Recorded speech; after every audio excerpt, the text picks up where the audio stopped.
Erin stared out of the car window next to her.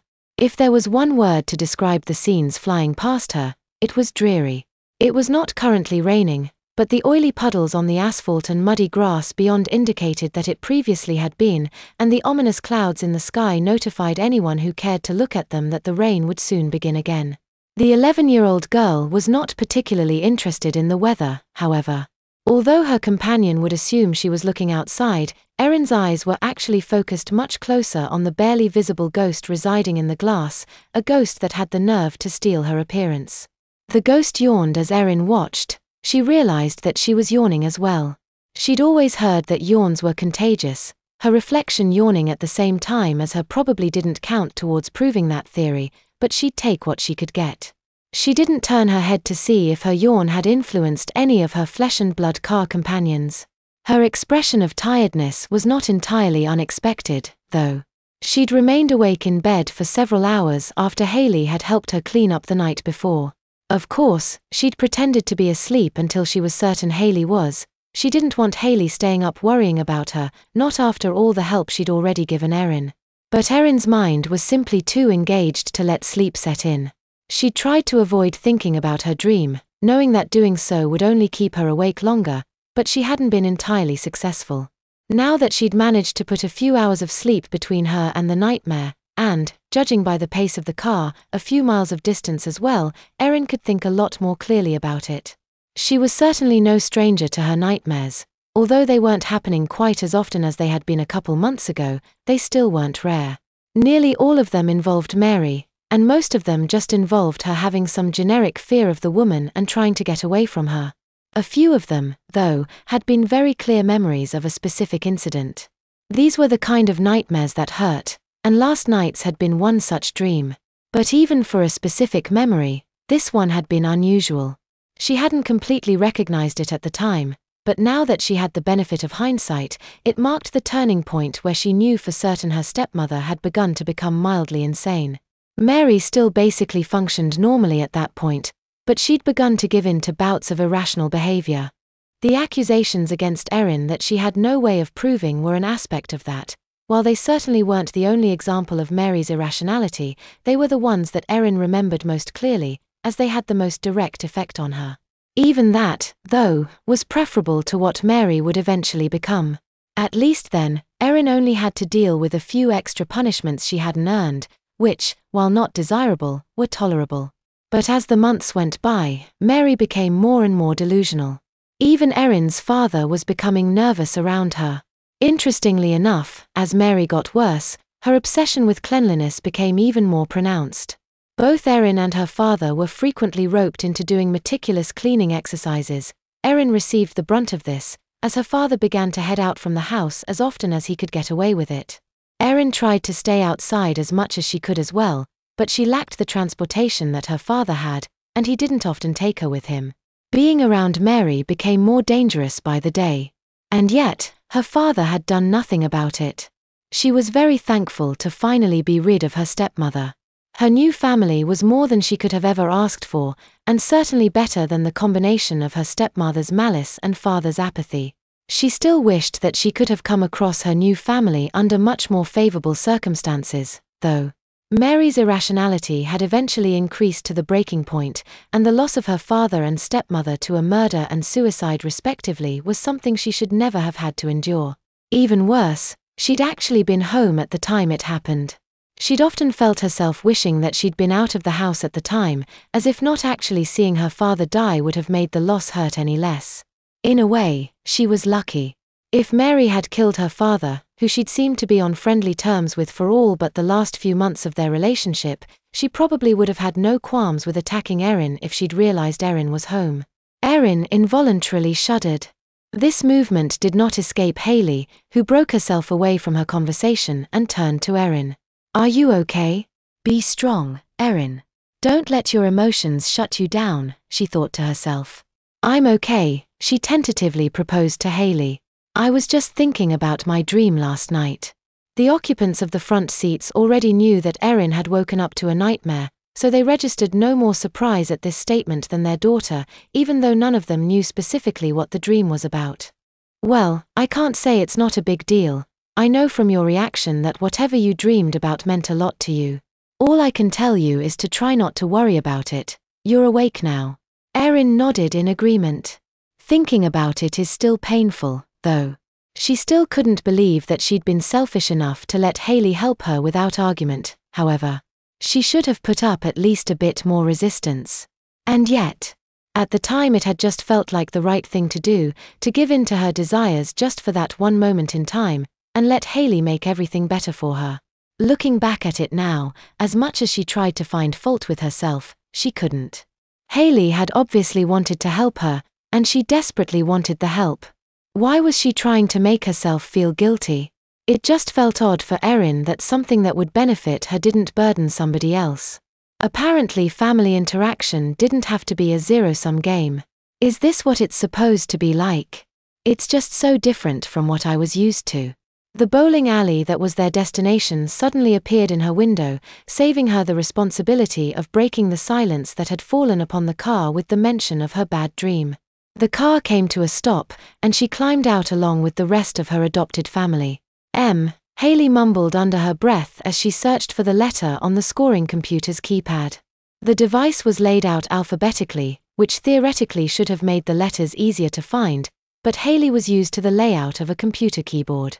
Eventually, she found the key, and discovered that it took quite a bit of effort to push. She continued to type, A-R-T-I-N, enter. She looked up at the scoring computer, and proceeded to type in Erin for her cousin and SUE for her mother. Martin had just finished putting on his shoes as Hayley finished entering her own name into the computer. "Why don't you girls go find yourselves some bowling balls?" Hayley stood up from the seat. "Come on, Erin."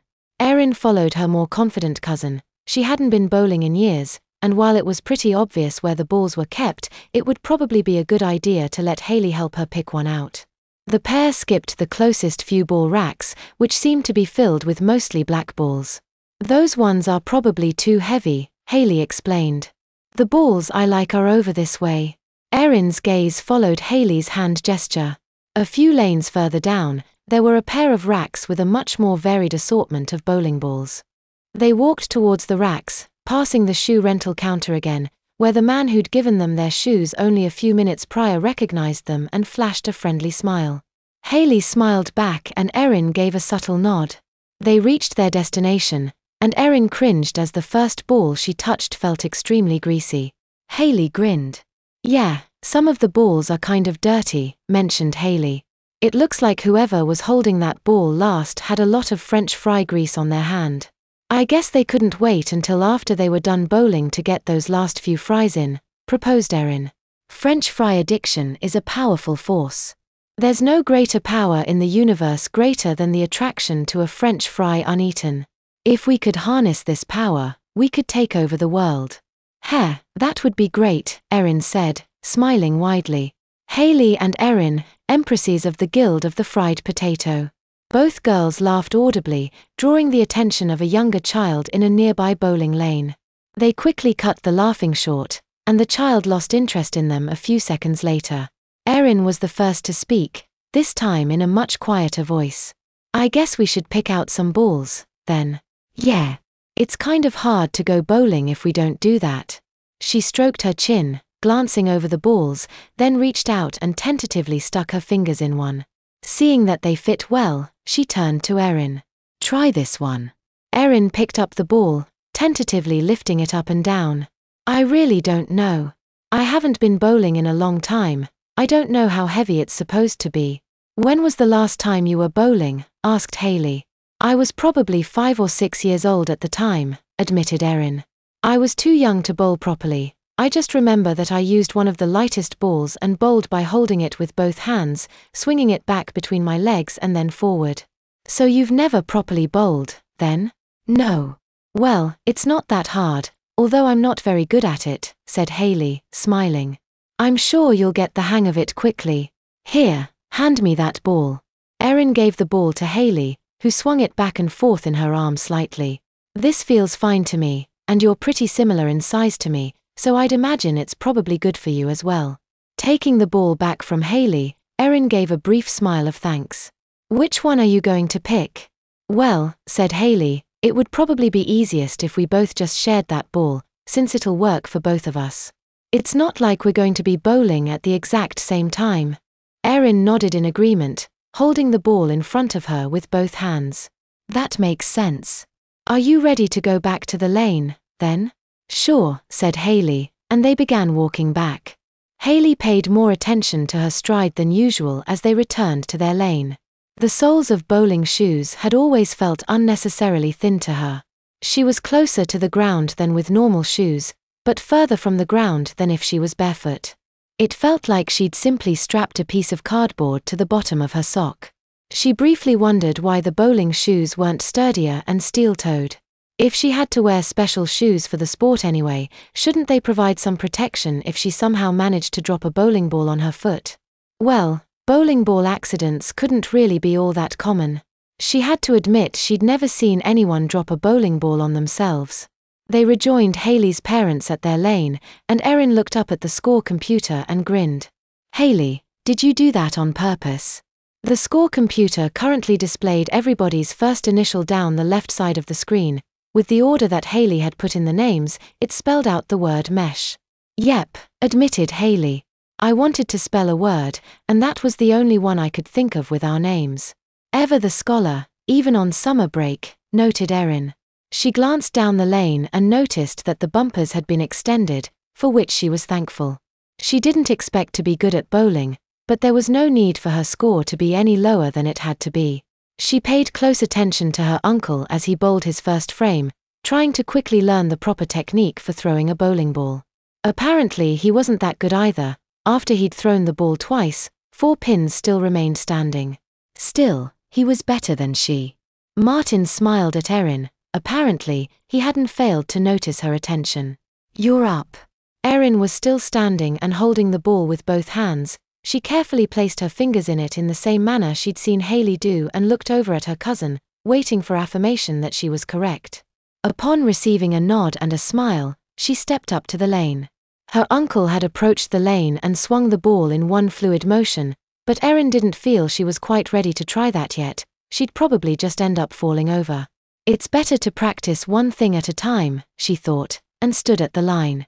She tried to pull the ball back exactly as far as she remembered Uncle Martin had, and swung it forward in what she thought was a similar manner. She frowned as the ball immediately began to travel straight for the left bumper. The ball ricocheted between the 2 bumpers a few times, and still ended up taking out a few pins, which at least gave her some consolation. I'm pretty sure hitting the bumpers is bad, but at least I got some pins down. She turned around, expecting at the best apathy on her family's faces for her poor performance. Instead, Haley was smiling widely at her. That was pretty good for your first time in so long, exclaimed Haley. You got about half the pins down, and you've still got a chance to get the other half. First time in so long, parroted Sue, before Erin got a chance to reply. How long has it been?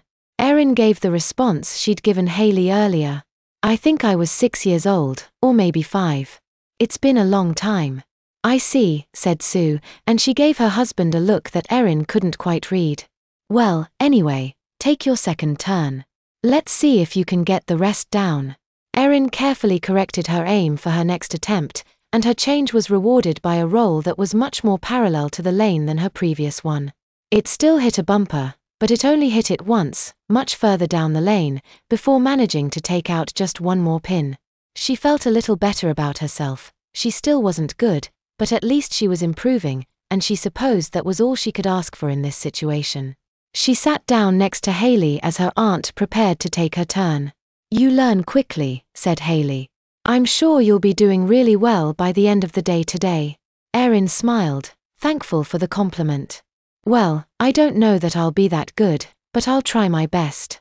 By the end of their first game, Erin's improvement had been remarkable. Her style still wasn't perfect, but she was avoiding the bumpers more often than not, and had managed to close the gap between her cousin's score and her own to only a few points. The score still wasn't remarkable, but it was much better than Erin had expected she'd be able to do, and the exhilaration she felt from her success was intoxicating. A familiar bass line brought the girls' attention to a back corner of the bowling alley. A couple was standing in front of a television screen, each holding a microphone, as the opening notes to Summer Nights played over the loudspeakers.